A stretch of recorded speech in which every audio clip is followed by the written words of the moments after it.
We don't take no deals. We gonna do our time like men. We can come in, and we gonna leave like men. Come in as a man, we're gonna leave as a man. You know what I mean? Everybody not doing that.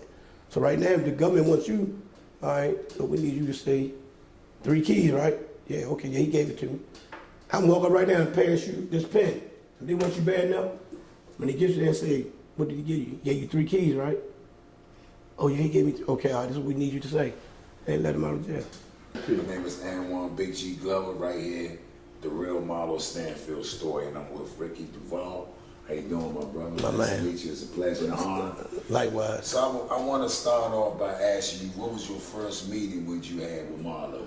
Well, me and Marlo, I was real cool with Marlo's cousin, Keystone. His name Roy, but we call him Keystone.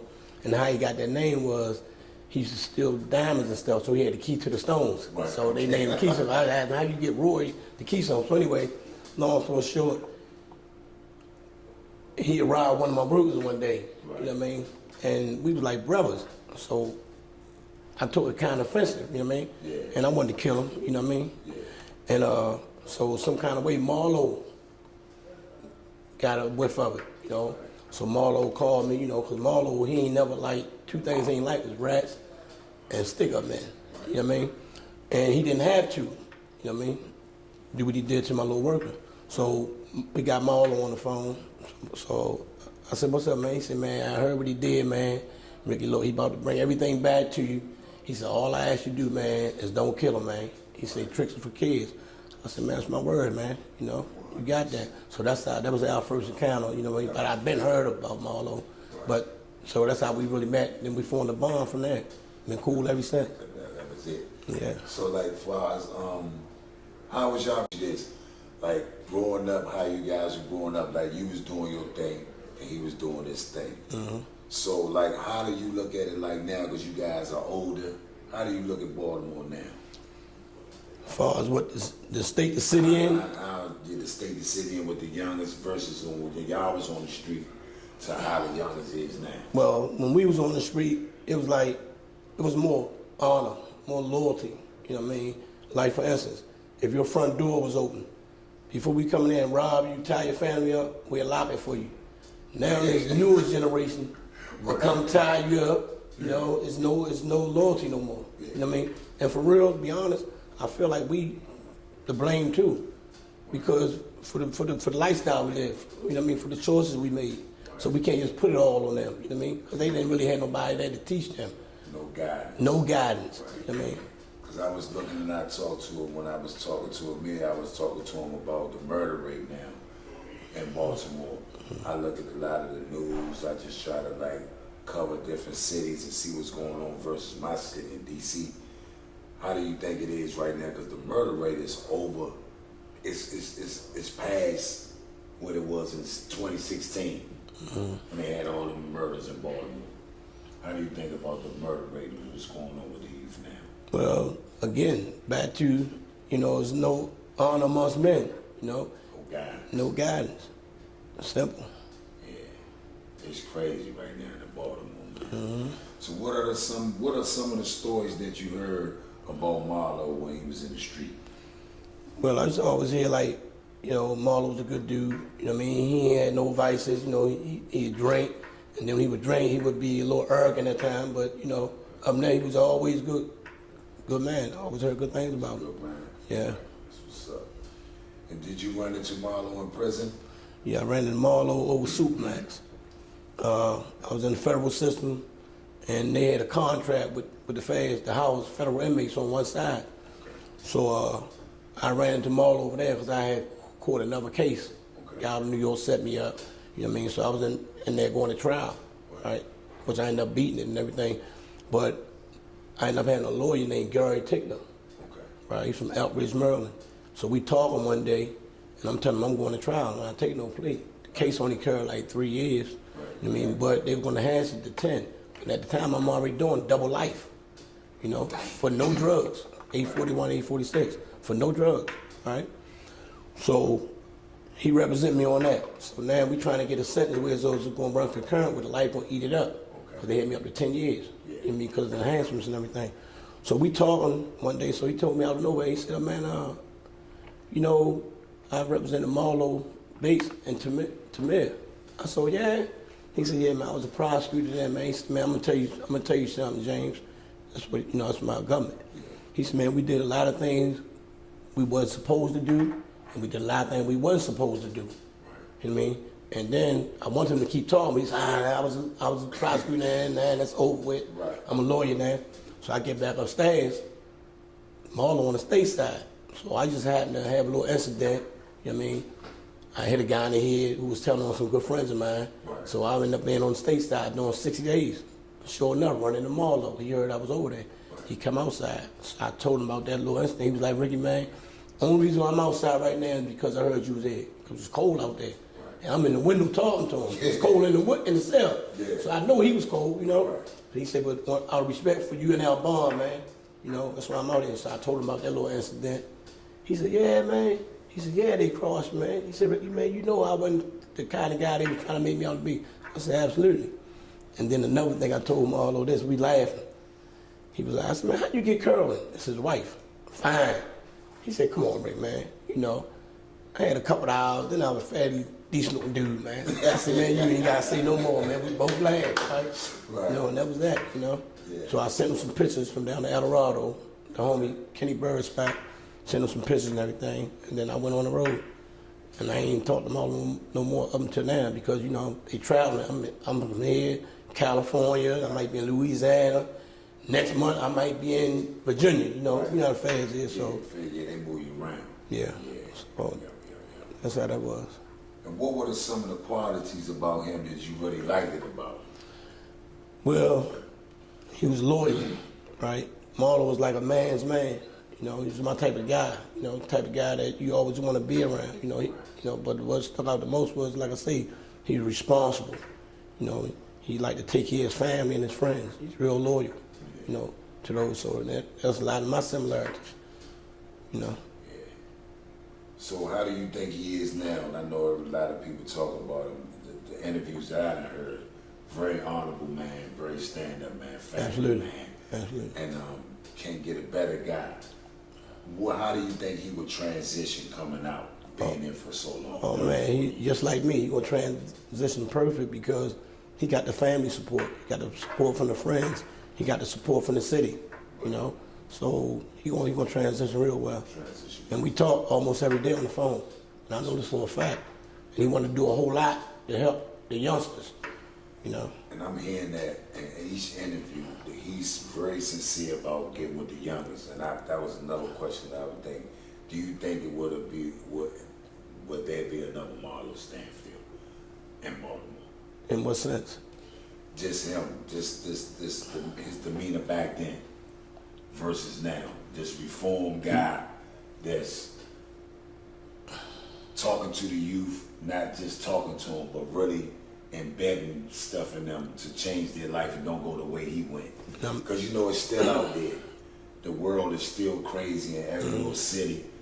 Baltimore is still the murders, the heroin, the young brothers using. Would you think it'd be another Marlo Stanfield? Man, I'm willing to bet my right hand, right, that it would never be another Marlo Stanfield if he had anything to do with it. Because that's all he talked about is how to help the youth. That's all our conversation be about.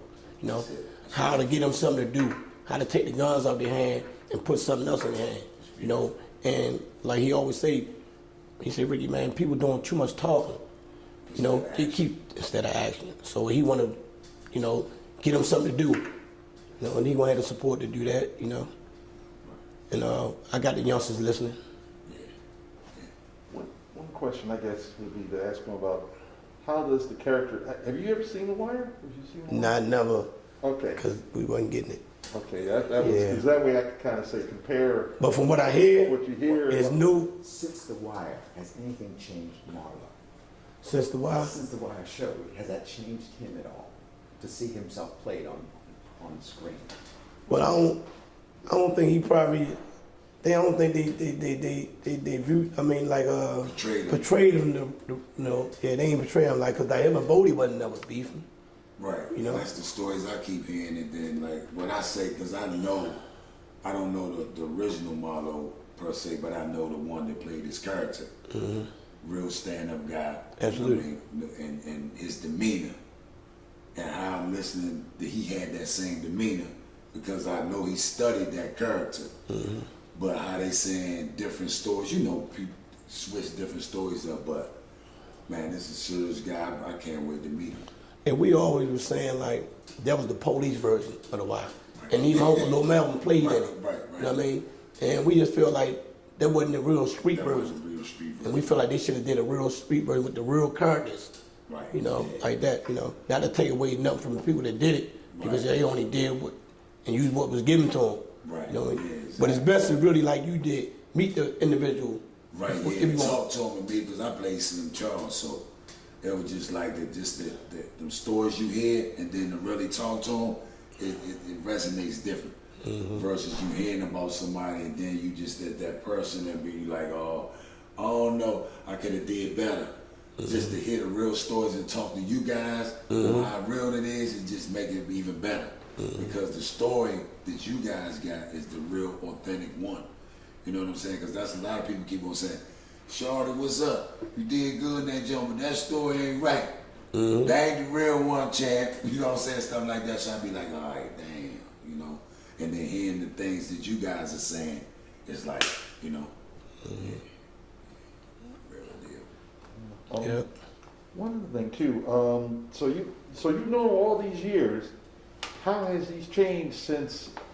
Because like we were talking earlier, he was even said that he was illiterate, wasn't able to read, and now that he's learned how to read and he's giving back, what he was trying to point out, what has, you know, how is he different now than he was back then? He's more mature, right? Even when you talk to him, although it's always positive. You know what I mean? Like you say, he taught us stuff how to read and write in the penitentiary. You know what I mean? So that's just a success within itself. Because you got a lot of guys go through prisons like we did 20, 30 years and still don't know how to read and write. They doing other things. So just for him to take his time out to self-educate himself, that's big within itself. You know, that should tell you right there what type of guy he is. You know, this man took his time out to learn how to read and write. That's big. You know, that should speak volumes for his character. Indeed. You know. Now they need to really, I think they need to do some of these drug laws. You know, where so like me, for instance, I did 31 years. Okay, I had double life. Didn't get caught with no drugs or nothing. Okay, and they let a guy come in who already blew trial, Nigerian. Got caught with 3 keys of heroin. Okay, 2 years prior to me being arrested, indicted, rather. This guy was allowed at he blew trial to come in and say that drugs was coming to me and my so-called organization. You know, and I'm like, and they let him do it. You know, so now they did that to get them out because throughout my whole investigation, there was no drugs found for nobody. Okay, so now to get some drugs, they allowed this guy to give a fake testimony. You know, so now you got prosecutor misconduct, ineffective assistant counsel, and all that because the prosecutor knew that these drugs wasn't coming to me. And I think that's another reason why they let me out because Judge Garvis knew that he did me wrong. You know, because he get my uncle Melvin, he get Melvin 22 years for a handgun. Melvin only supposed to got 60 months. Through the grace of God, he found a way, and Judge Garvis, you know, respected the fact that we did this man wrong. And he told me we did your nephew wrong too. Anything coming out getting the court legal authority, we gonna get him out. You know, so then the capacity release came out, you know, but we shouldn't have to do 20 and 30 years in prison, man, for them to get it right. You know, because right now you go to any federal or state penitentiary and you can get anybody in there, 1,000 guys if not more, to come in and say you did whatever the government want them to say you did to get out of jail. Everybody ain't gonna be like me, Marlo, Bobby Grimes and all us, whereas old man, we don't take no deals.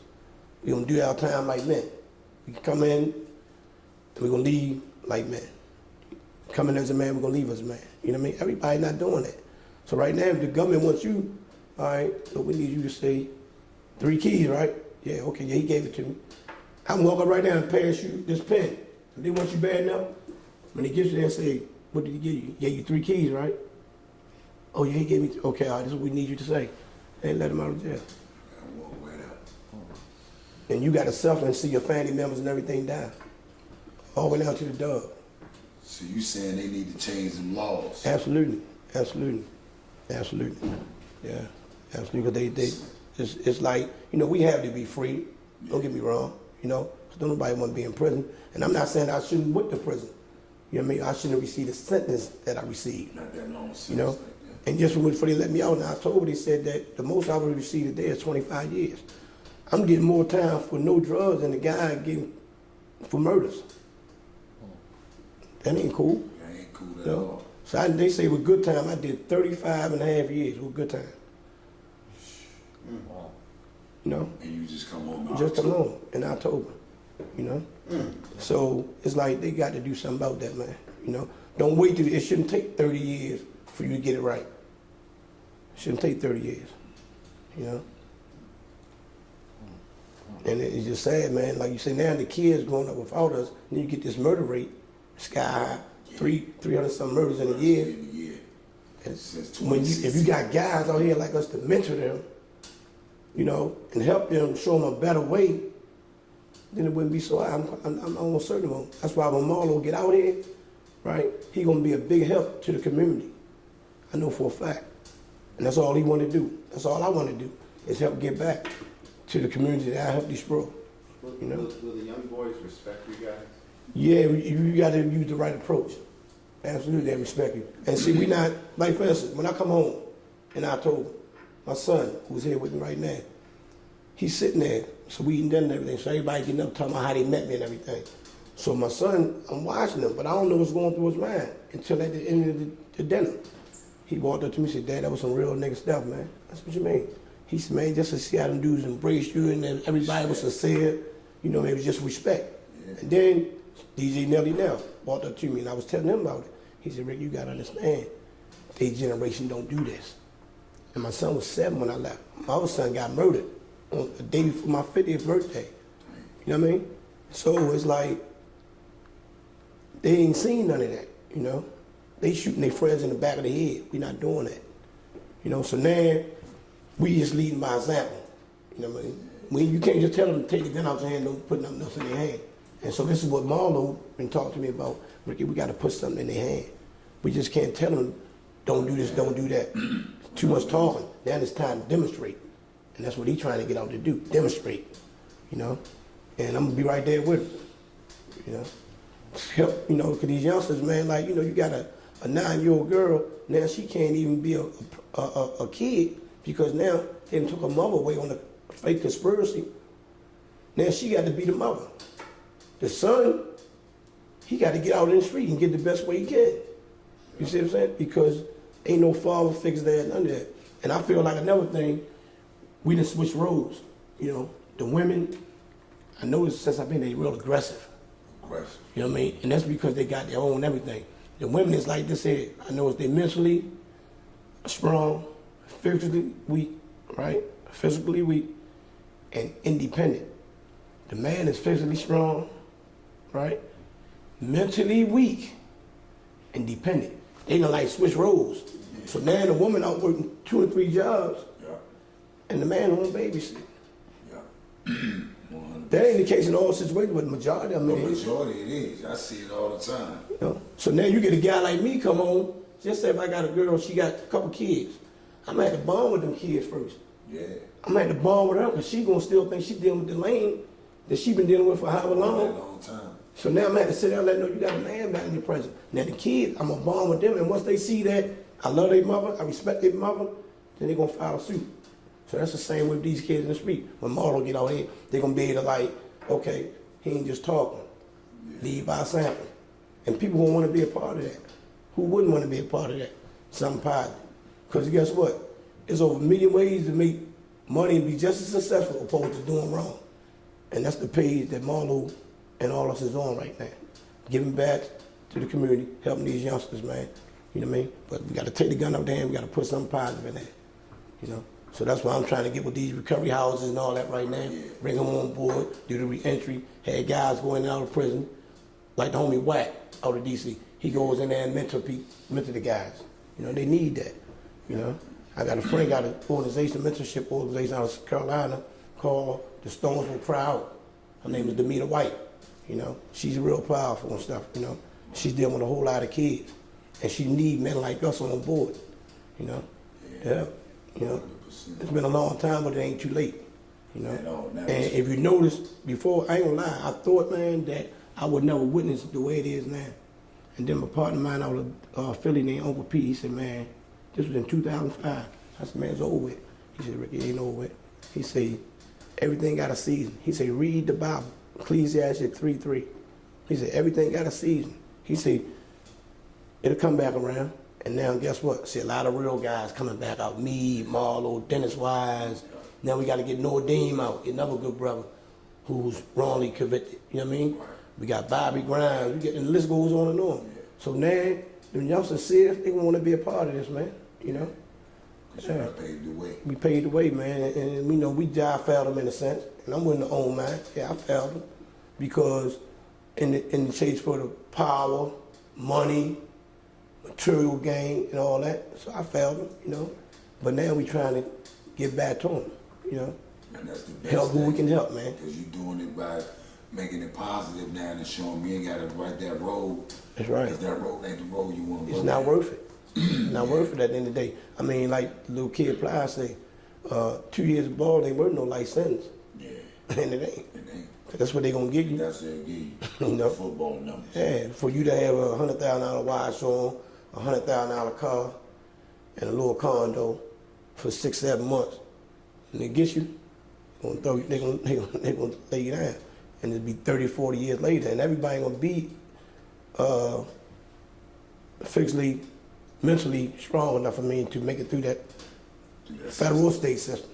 You know, 'cause a lot of guys, they lose their life and they easy, man, for little or nothing. You think the streets is bad, them joints are really bad. And now in the federal system, you can't program or nothing. Yeah, they ain't got no program. I've been in the cell 23-1, man, since 2017, before the COVID. Just because they tell me they ain't got enough staff. So we can't go to education. No. It's supposed to be about rehabilitation. The federal system, and now they're in the state like that. I ain't seen the kitchen since 2016. They bring your food on a tray. Half the time it's cold. You know? So you think you want to go through that? Who want to go through that? Like Mom say, you got to be a nut to want to go through that for Bentley. You know what I mean? Yeah. And the girls gonna leave, they going to somebody else. You know how it go? You know they ain't gonna stay too long. Yeah. So man, yeah, we gonna get it together though. We need them all out here though. We definitely need them out here, man, to, you know, help the other good men that's out. And you got a lot of more good men coming behind us. Everybody want to make a change. Everybody talking about the youth. And like I say, they tired of talk. We trying to do something now. You know what I mean? Once we get in a position and get with these non-profits and all that, bring them on board, get them a job. Come on, it's life coaches, whatever. Everybody got a story to tell. Yeah. Everybody. Care what color you are. You know? And with us, most times it's a gruesome story. Yeah. You know what I mean? But we can make it though. Yeah. Yeah. All right. So Yep. thank you, Mr. Ricky Duvall. My man. It's an honor and a pleasure. Okay, homie. Yes, sir. Yes. Likewise, man.